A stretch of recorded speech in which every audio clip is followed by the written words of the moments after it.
The Lucifer Effect. There's a comforting lie the mind likes to believe. That evil looks obvious. That harm comes from monsters. That cruelty belongs to people who are fundamentally different from us. But history and psychology tell a quieter, more disturbing story. Ordinary people, normal lives, no obvious malice. And yet, given the right conditions, they cross lines they once believed they never would. This is the Lucifer Effect, the psychological process through which good people come to do harmful things. 1. The illusion of moral immunity. Most people carry a silent assumption. I know who I am. I would never do that. I have values. This belief feels stabilizing. It gives identity coherence. But it is also fragile, because morality is not a fixed trait.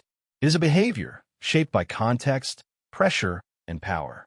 The Lucifer Effect begins not with cruelty, but with confidence. Confidence that you are immune. 2. From character to situation.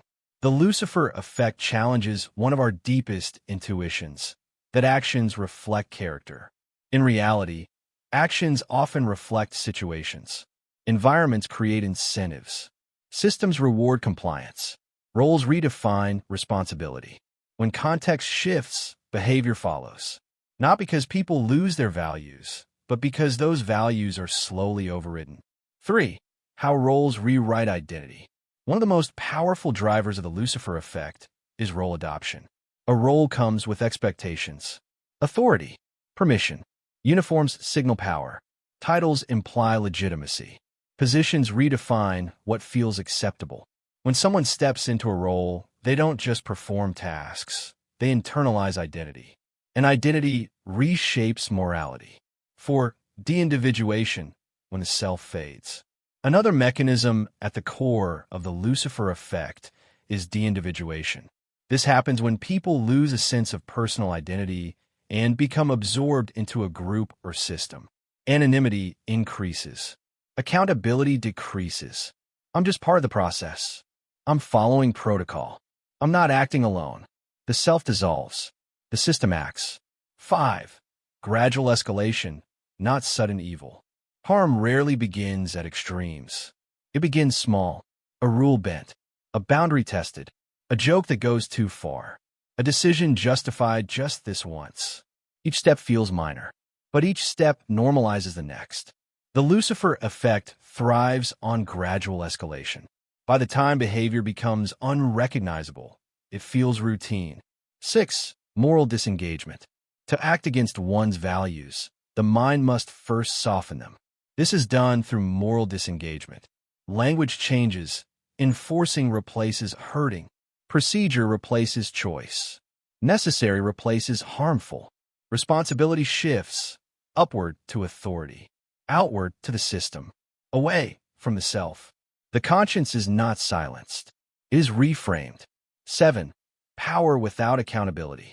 Power accelerates the Lucifer Effect, not because power corrupts by default, but because it reduces friction. When actions are unchecked, feedback disappears. When consequences are delayed or invisible, behavior drifts. Without accountability, empathy erodes. Power doesn't create cruelty. It removes resistance to it. 8. The comfort of obedience. Many harmful acts are committed not by rebels, but by conformists. Obedience feels safe. It removes uncertainty. I was told to. I followed orders. I trusted the system. Obedience allows people to act without owning the moral weight of action. The Lucifer Effect does not require hatred, only compliance. 9. The myth of the bad apple. We often explain wrongdoing by blaming individuals. A bad apple, a rogue actor, an exception. This explanation is comforting and incomplete because it ignores the barrel. Systems shape behavior. Incentives matter. Environments amplify tendencies. Focusing only on individuals prevents systemic responsibility. 10. Everyday forms of the Lucifer Effect. The Lucifer Effect is not confined to history. It appears in workplaces where silence is rewarded, in institutions where harm is normalized, in online spaces where anonymity dissolves empathy, in relationships where power goes unquestioned. Most harm does not look dramatic. It looks procedural. 11. Why good intentions are not enough. Intentions matter, but they are not safeguards. You can intend no harm and still cause it. You can believe you are ethical and still comply with unethical systems. The Lucifer effect bypasses intention by reshaping context. Morality must be active, not assumed. 12. Awareness as resistance. The first defense against the Lucifer effect is not purity. It is awareness. Awareness of roles, of power dynamics, of gradual shifts, of language changes. Ask, what am I being asked to accept? What would this look like outside this system? Who is affected and who is protected? Questioning interrupts normalization. 13. Responsibility in uncomfortable moments. The Lucifer effect thrives where discomfort is avoided.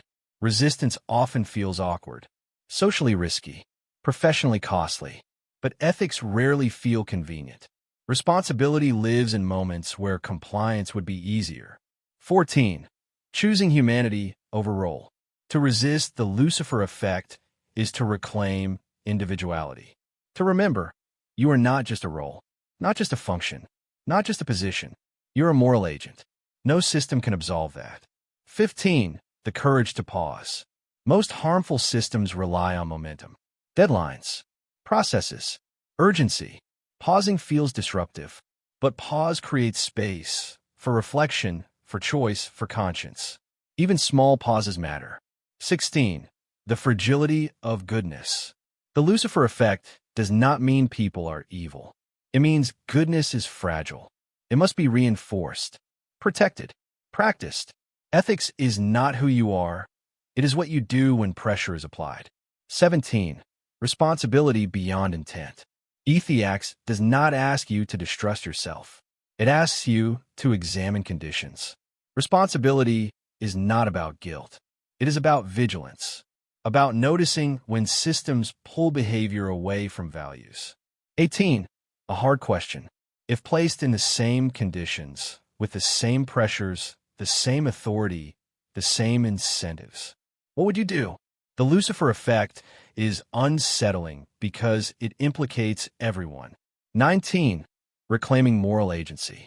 To resist the Lucifer effect is to accept uncertainty, to choose conscience over comfort, to remain human inside systems that prefer compliance. 20. Closing reflection. The Lucifer effect reveals a final truth. Evil does not begin with hatred. It begins with distance from responsibility, from accountability, from the self. This is Ethiax, where psychology meets responsibility. And responsibility begins when you refuse to surrender your judgment to roles, systems, or silence. Not because you are perfect, but because you choose to remain aware when it would be easier not to.